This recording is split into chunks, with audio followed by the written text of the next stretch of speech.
Welcome back, students. Good morning. Today's our chapter is India during the struggle period 1206 AD to 1757 AD. देखिए इस chapter में कल की class में हमने क्या डिस्कस किया था? हमने डिस्कस किया था मुगल पीरियड के बारे में। और मुगल पीरियड जो है उसकी शुरुआत किसने की? मुगल पीरियड की शुरुआत हमने देखा किसने की थी?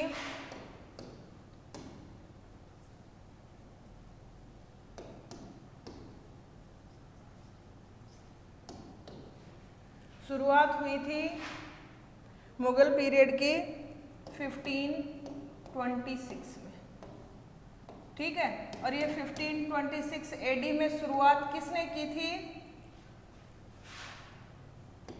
बाबर ने, ठीक है। फर्स्ट जो है बाबर था और बाबर ने किसको हराया था?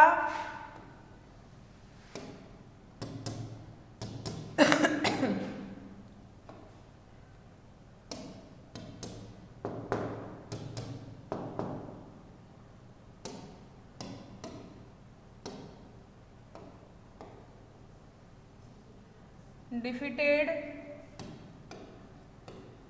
इब्राहिम लोदी,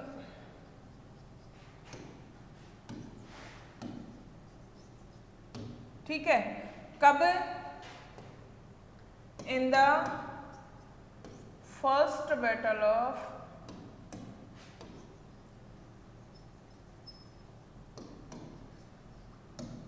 पानीपत,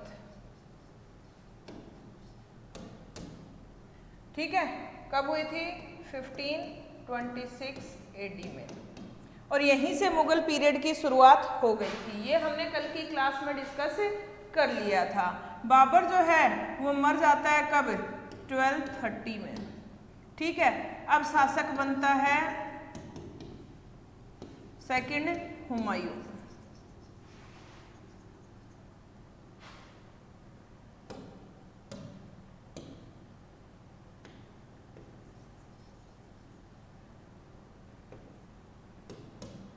ठीक है। हुमायूं शासक बनने के बाद हुमायूं जो है वो भी 3-4 लड़ाइयाँ, इंपॉर्टेंट लड़ाइयाँ जो है वो लड़ता है। जैसे राणा सांगा से लड़ता है तो उसको हराता है।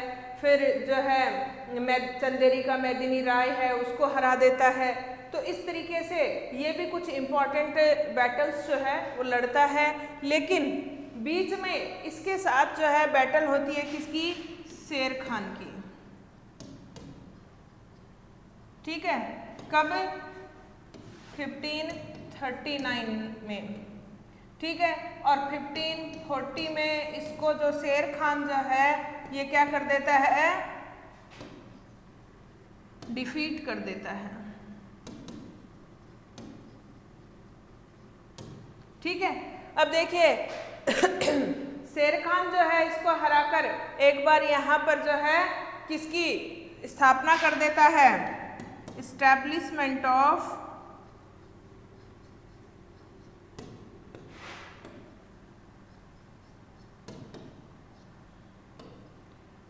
सूर डायनेस्टी, ठीक है। तो ये हमने कल की क्लास में डिस्कस किया था। कहाँ तक किया था कि हुमायूं जो है वो शेर शाह से या शेर खान से, जिसका नाम फरीद खान भी था, उससे हार जाता है और इसको क्या करना पड़ता है? 1540 में दिल्ली सल्तनत को छोड़कर भागना पड़ता है। फिर ये भटकट के पास जो है वो किससे शादी कर लेता है? हमीदा बानो जो है शेख अली अख्तर की बेटी, उससे शादी कर लेता है, जो बाद में अकबर की माँ बनती है। और फिर उसी शेख अली अख्तर की मदद से ये एक बार फिर जो है इंडिया जो है उस पर अपना कंट्रोल जमाता है। सबसे पहले शुरुआत क्या करता है वो? कंधार और काबुल से करता है। जो पहले उसने क्या कर दिया था? अपने भाइयों में बांट दिया था, लेकिन भाई जो थे उसके, उन्होंने उसकी हेल्प नहीं की थी। तो Kandahar and Kabul in an attack, देखिए ग्रेजुअली हुमायूं जो है उसने क्या किया था? जब वहां से फ्लेड आउट हो गया था, कहां से? दिल्ली सल्तनत से। किसके सामने? शेर खान के सामने। तो भाग गया तो वहाँ जो है भटकट के पास में इसने शेख अली अख्तर जो है उसकी बेटी हामिदा बानो से विवाह कर लेता है और बाद में धीरे धीरे हुमायूं कंकर्ड कंधार एंड काबुल, शुरुआत करता है किससे, कंधार और काबुल से, जो कि इसने पहले अपने भाइयों को दे दिए थे, लेकिन भाइयों ने इसका साथ नहीं दिया जब शेर खान ने हमला किया था। इस वजह से शुरुआत वहीं से करता है, पहले कंधार और काबुल को कंकर करता है। इसके बाद in an attempt to regain his power in India he occupied Lahore in 1555 AD। अब इंडिया में एक बार फिर जो है अपना पावर लेने के लिए ये क्या करता है, हुमायूं क्या करता है, लाहौर को ऑक्युपाई कर लेता है 1555 AD में। He occupied the Punjab by defeating the army of Nasir Khan and Tattar Khan in the battle of Machhiwara. अब देखिए हुमायूं जो है एक बार फिर जो है क्या करता है, इंडिया पर कंट्रोल करने के लिए लाहौर को कर लेता है सबसे पहले तो कब्जे में वो, और लाहौर को करने के बाद ये क्या करता है, आगे बढ़ता है, पंजाब जो है उस पर भी अपना ऑक्युपाई कर लेता है, किसको हराकर, नासिर खान और तत्तर खान को, किसमें, मच्छीवाड़ा की लड़ाई में। In June 1555 he again defeated the Afghans near Sirhind. अब देखिए जून 1555 में हुमायूं एक बार फिर जो है वो अफगान्स जो हैं, अफगानियों को पहले भी हराता है, कब, 1527 में, लेकिन एक बार फिर जो है ये सरहिंद के पास अफगानियों को 1555 में हरा देता है। The Afghans were led by Sikandar Sur and the Mughals were led by Bairam Khan.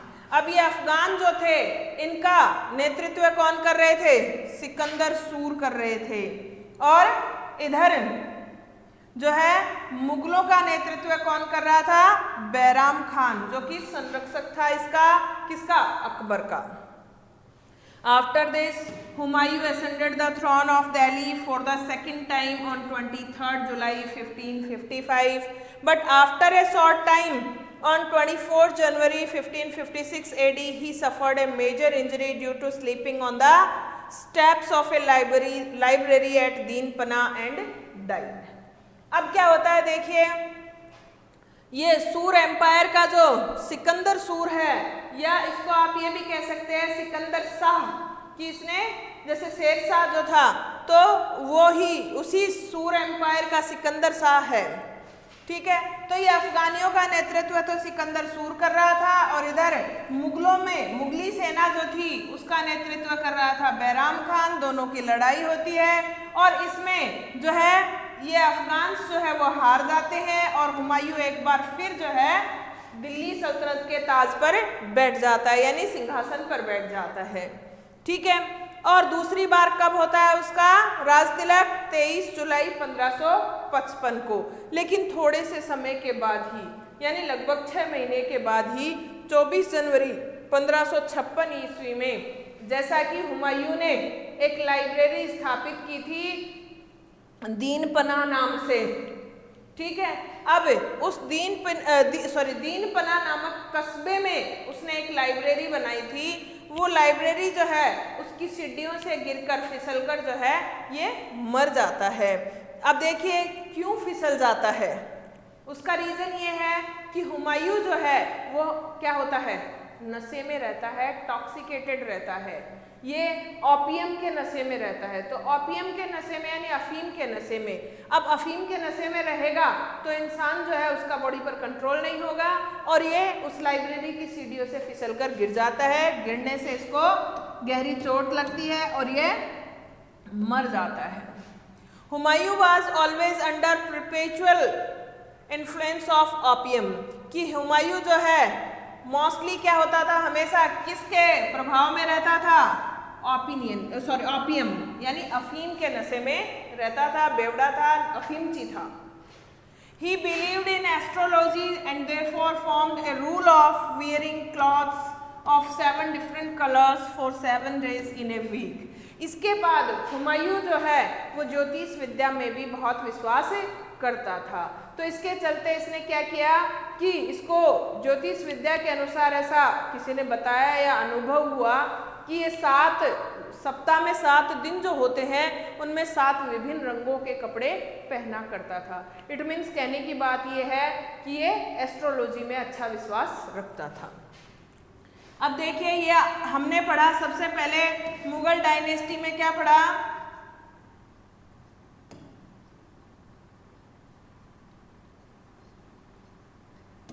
Founder कौन है, बाबर, ठीक है।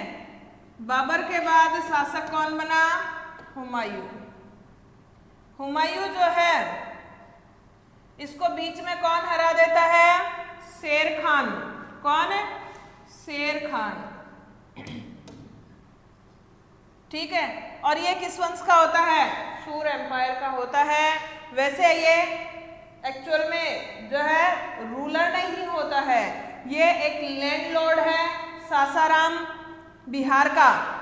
कौन, हसन खान, और उसका बेटा होता है, ठीक है। तो ये एक्चुअल में शासक नहीं होता है, बाई बर्थ ये किंग डायनेस्टी से नहीं होता है, ये लैंडलॉर्ड डायनेस्टी से है, लेकिन बाद में ये दिल्ली सल्तनत पर शासन करता है।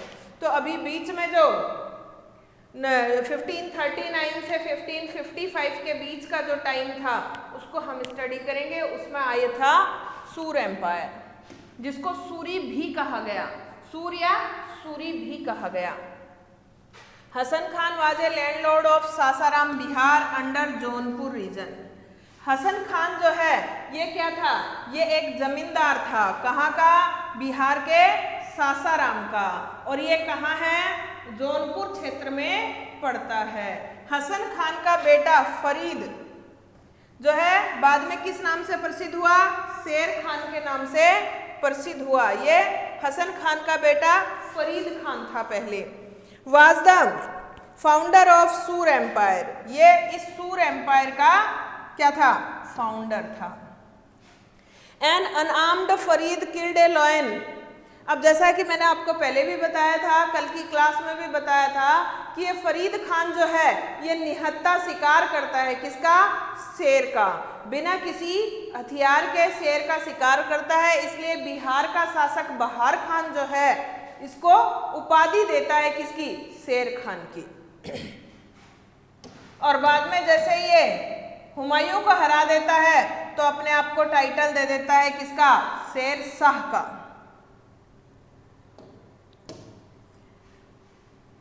An unarmed Farid killed a lion, thus was adorned with the title of Sher Khan by the ruler of South Bihar, Bahar Khan। कि ये फरीद खान जो है ये निहत्था जो है शेर का शिकार करता है, इस वजह से दक्षिणी बिहार का शासक बहार खान जो है वो इसको टाइटल देता है किसका, शेर खान का।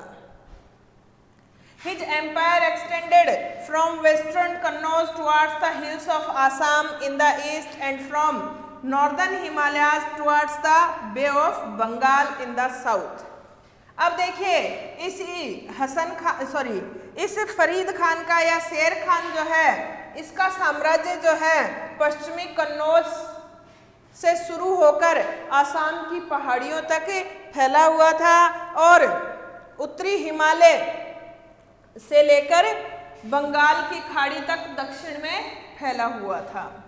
शेरशाह ऑक्युपाइड मालवा टू, शेरशाह जो है इसने मालवा पर भी अपना कब्जा कर लिया। देखिए अब ये शेर खान से शेरशाह कैसे बना, तो शेर खान से शेरशाह ये कैसे बना, जब इसने दिल्ली सल्तनत पर अपना कोरोनेशन किया उसके बाद बना ये। देखिए in 1544 AD Sher Shah defeated Maldev and established control of Ajmer, Jodhpur and Mewar. 1544 AD में शेरशाह जो है वो किसको हराता है, मालदेव को हराता है और बहुत ही मुश्किल से हराता है। बहुत परेशानियां आती हैं और वो परेशानियां भी अच्छे वाली आती हैं और ये धोखा करके जो है जीतता है। देखिए होता क्या है वो भी मैं आपको बताती हूँ कि मालदेव जो है वो बहुत ही पावरफुल रूलर था। उसके मंत्री जो हैं या उसके जो सेनापति जो हैं वो बहुत ही बहादुर थे। तो ये क्या करता है, उनके लिए इसके गलत फहमी बिठाता है। किसके? जैता और कूपा नाम के दो सेनापति थे मालदेव के, और वो बहुत ही बहादुर थे और वो इसका बहुत जमकर सामना करते हैं शेरशाह का। तो ये क्या करता है, ये अफवाह फैलाता है, मालदेव तक ये सूचना पहुंचाता है कि तेरे सेनापति जो हैं वो बिक गए हैं।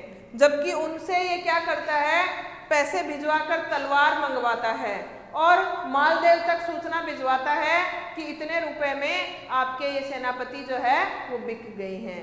अब मालदेव जो है बिना ध्यान दिए कॉन्स्पिरेंसी को समझ नहीं पाता और वो वहां से अपनी सेना लेकर लौट जाता है। तो फिर ये क्या करता है, शेरशाह जो है उसे इसको कूपा और जैता दोनों को मार देता है। ये बहुत ही बहादुरी से जैता और कूपा उसके विरुद्ध लड़ते हैं, लेकिन मारे जाते हैं। जब राजा का साथ नहीं होता तो सेना कमजोर पड़ी जाती है, इस वजह से ये दोनों वीर गति को प्राप्त हो जाते हैं और इस तरीके से मालदेव जो है शेरशाह के सामने हार जाता है। तो यहाँ पर शेरशाह एक बात कहता है, क्या कहता है कि मैं मुट्ठी भर बाजरे के लिए दिल्ली की बादशाहत खो देता।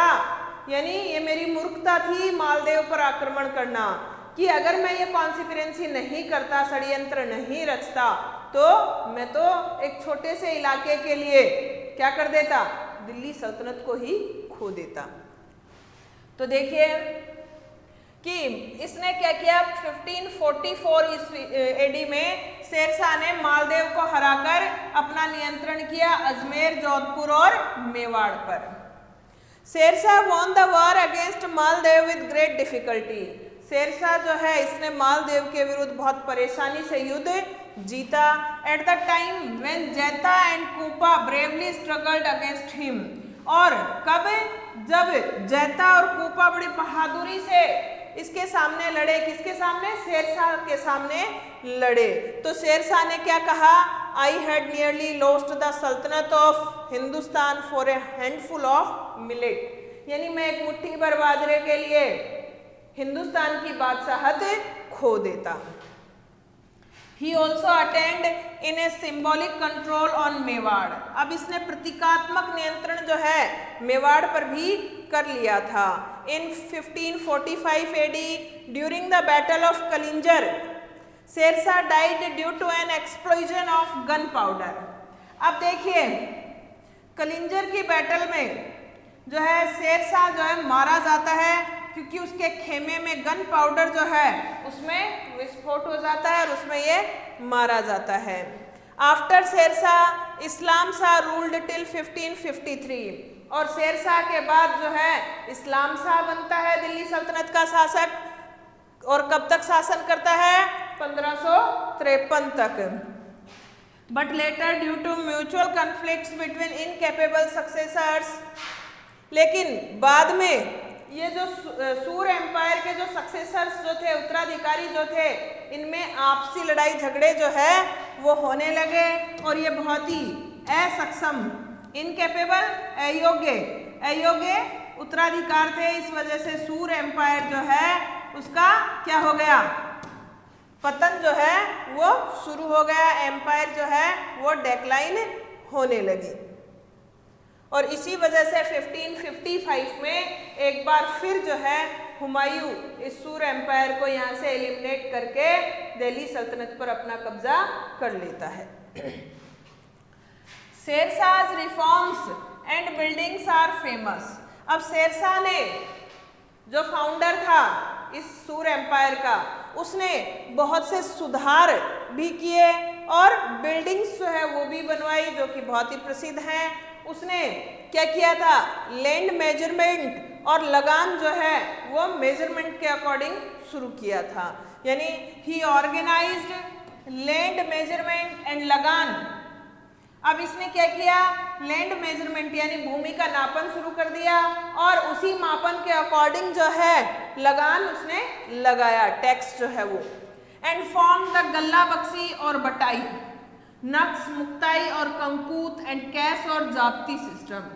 और फिर इसने कुछ जो टैक्सेशन जो था वो भी अलग तरीके का शुरू किया। गल्ला बख्शी और बटाई यानी हाथ पर जो है काम करने वाली जो प्रोसेस थी वो नक्श, मुक्ताई, कंकूत, ये कुछ उनकी पॉलिसीज थी जो इन्होंने अपनाई। ठीक है, और उसके बाद कैश और जाब्ती सिस्टम जो है उसको भी इसी ने फॉलो अप किया। अब देखिए शेरशाह ने क्या किया, he built 4 big roads and several guest houses. Sher Shah ने 4 जो है बड़ी सड़कें बनाई, जिनमें से एक सड़क कौन सी है, grand trunk road, national highway number 1 जो है कि इसने 4 बड़ी सड़कें बनवाई और कई गेस्ट हाउसेस यानी अतिथि गृह जो है वो बनवाए।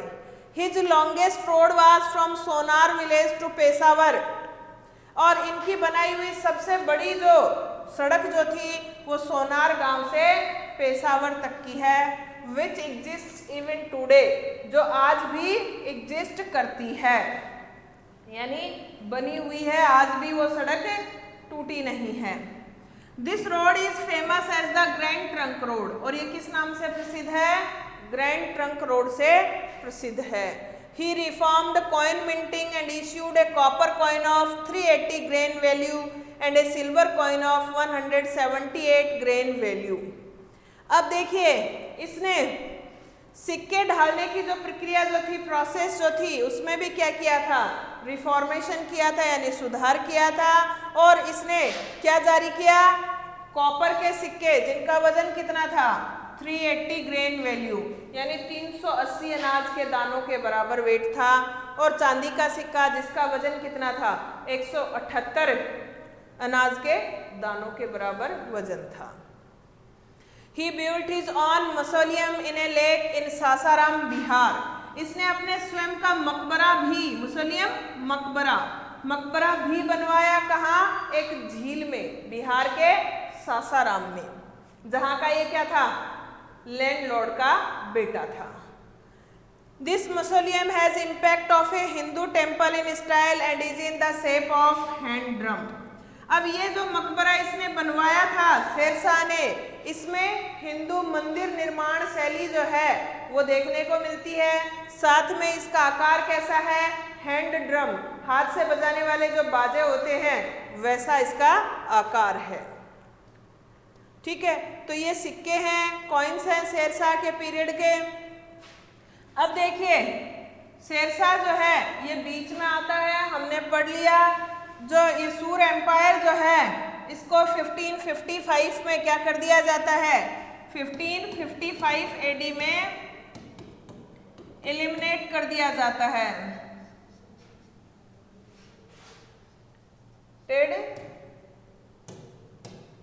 बाय हुमायूं।